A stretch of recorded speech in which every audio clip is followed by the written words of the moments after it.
तो इसमें अपन लोग पिछली बार पढ़ चुके थे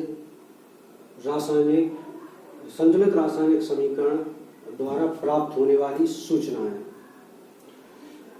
तो संतुलित रासायनिक समीकरण से क्या क्या सूचनाएं प्राप्त होती हैं, ये मैंने आप लोगों को बतलाया था, ठीक है, पिछले वीडियो में। तो अब इससे आगे पढ़ना है अपन को। मान लो कोई एग्जाम्पल ले रहे हैं, एक समीकरण दिया हो कोई, तो उससे क्या सूचनाएं मिलेंगी हमको, कैसे क्या पता चलेगा समीकरण से।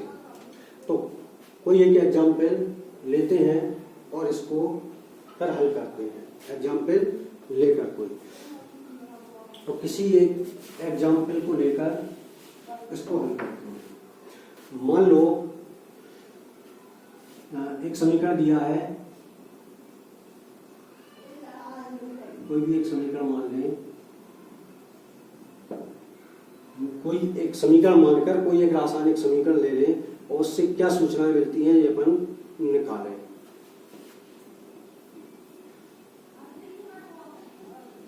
क्या सूचनाएं प्राप्त होती हैं। एक समीकरण ले लें, कैल्शियम कार्बोनेट को यदि गर्म करें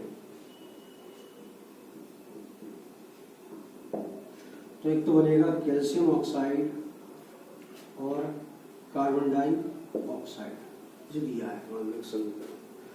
और इसमें ये भी दिया है अपन को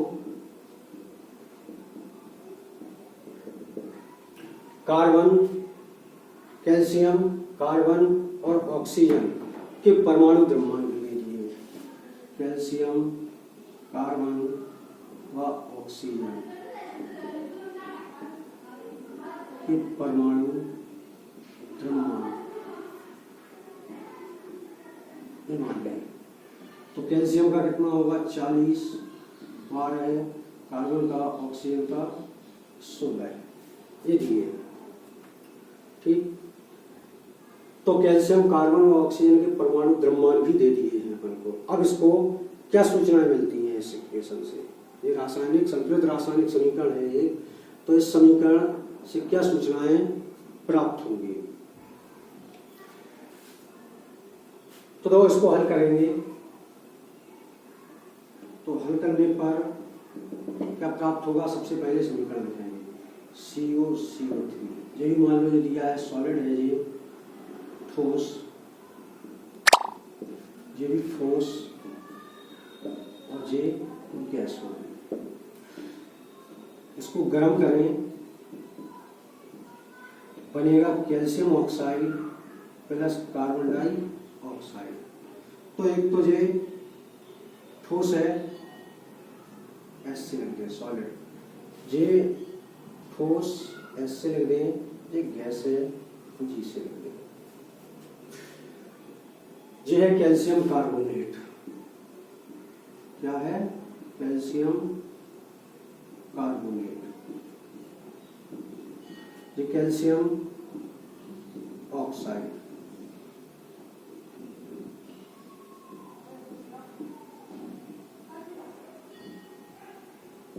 और ये कार्बन डाइऑक्साइड।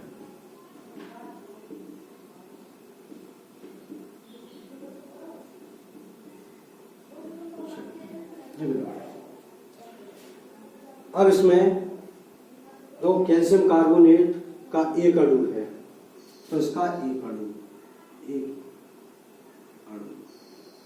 इसका भी एक अणु, कार्बन डाइऑक्साइड का भी एक अणु, या फिर इसको लिख सकते एक मोल, इसका भी एक मोल, ये भी एक मोल। तो रासायनिक समीकरण से अब क्या सूचनाएं प्राप्त होंगी। तो देखो रासायनिक समीकरण से अपन को निम्न सूचनाएं प्राप्त होंगी। तो इनसे निम्न सूचनाएं प्राप्त होंगी।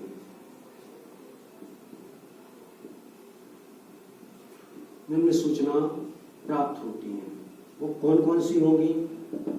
नंबर 1, तो जो रासायनिक समीकरण है उस रासायनिक समीकरण से निम्न सूचना प्राप्त होती है। पहली तो जो होगी कि कैल्शियम कार्बोनेट, जिसे हम क्या कहते हैं, चूना पत्थर भी कहते हैं, अपघटित होकर कैल्शियम ऑक्साइड और कार्बन डाइऑक्साइड देता है। तो कैल्शियम कार्बोनेट अपघटित होकर कैल्शियम ऑक्साइड और कार्बन डाइऑक्साइड देता है। तो एक तो ये होगा कैल्शियम कार्बोनेट, जिसे हम चूना पत्थर भी कहते हैं, अपघटित होकर कैल्शियम ऑक्साइड व कार्बन डाइऑक्साइड देता है, ये होगा। दूसरी सूचना क्या मिलेगी, दूसरा इंफॉर्मेशन हमें इससे क्या मिलेगी, तो कैल्शियम कार्बोनेट कैसा है, ठोस,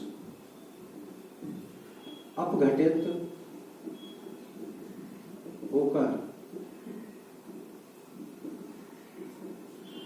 ठोस कैल्शियम ऑक्साइड और गैस कार्बन डाइऑक्साइड देता है।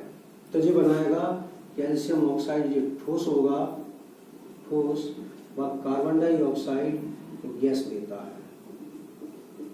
ये भी पता चल गया कि ठोस अपघटित होकर एक तो ठोस दे रहा है एक उत्पाद, और एक उत्पाद गैस दे रहा है। तीसरी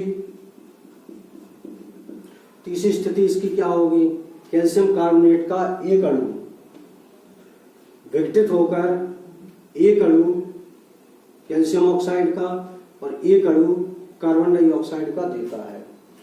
तो कैल्शियम कार्बोनेट का एक अणु,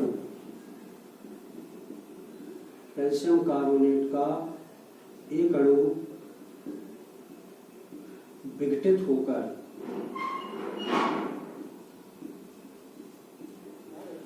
एक अणु कैल्शियम ऑक्साइड व एक अणु कार्बन डाइऑक्साइड का देता है। तो इसमें विघटित होगा ये, यानी कैल्शियम कार्बोनेट का एक अणु विघटित होगा और एक अणु कैल्शियम ऑक्साइड व एक अणु कार्बन डाइऑक्साइड का देगा। चौथी सूचना क्या मिलती है, देखो इसका कैल्शियम कार्बोनेट का एक मोल विघटित होकर कैल्शियम ऑक्साइड का एक मोल और कार्बन डाइऑक्साइड का भी एक मोल देता है। तो कैल्शियम कार्बोनेट का एक अणु विघटित होकर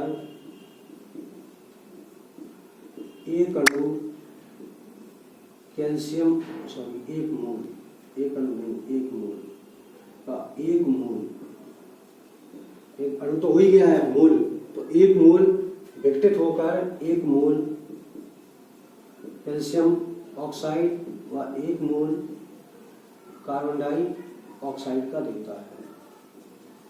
तो एक कुछ भी लिख लो, ठीक है।